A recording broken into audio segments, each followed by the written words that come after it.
जी नाजरीन, इस वक्त मैं तंगवानी और सोकड़ के लिंक रोड पर मौजूद हूँ। ये रोड जो है काफ़ी बरस से खस्ता हाली का शिकार है और यहाँ मुसाफिरों को आने जाने में शदीद दुश्वारी का सामना है। मजीद मालूम करते हैं यहाँ इलाका मकीन और मुसाफिरों से उनका क्या कहना है।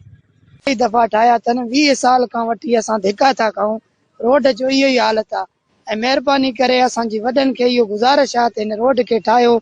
जेके हिकु बार ठाहिनि था 10 ॾींहं जो पोयों वरी ख़राब थी वञनि था, अहिड़नि खे पैसा मिलनि था, न असांजे कम में अचनि था, न असांजी रोड ठहे थो। महिरबानी करे असांजे हिन रोड खे मरम्मत कयो ऐं असांजे लाइ ख़ुशहाल थी असांजो मदद कयो, महिरबानी करे।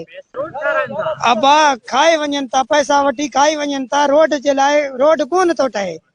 महिरबानी करे असांखे वॾनि खे असांजी गुज़ारिश आहे त हिन रोड खे मज़बूत करे ठाराए असांखे, छो त ॿीहर असांखे हिन रस्ते में सही तरीक़े सां अचणु वञणु असांजो ज़बरदस्त थी वञे। को एमरजेंसी जो सहूलियत न आहे, भली माण्हू रस्ते में मरी वञे, माण्हू टाइम सां न। ये असांजो रोड आहे, तक़रीबन के 20 साल थी विया आहिनि त इहो रोड न ठाहिनि था पिया वॾेरा। ऐं असां वटि हिते वोट बि असां वॾेरनि खे ॾियूं था पिया, उनजे बावजूद बि असांजो रोड माना नथो ठहे।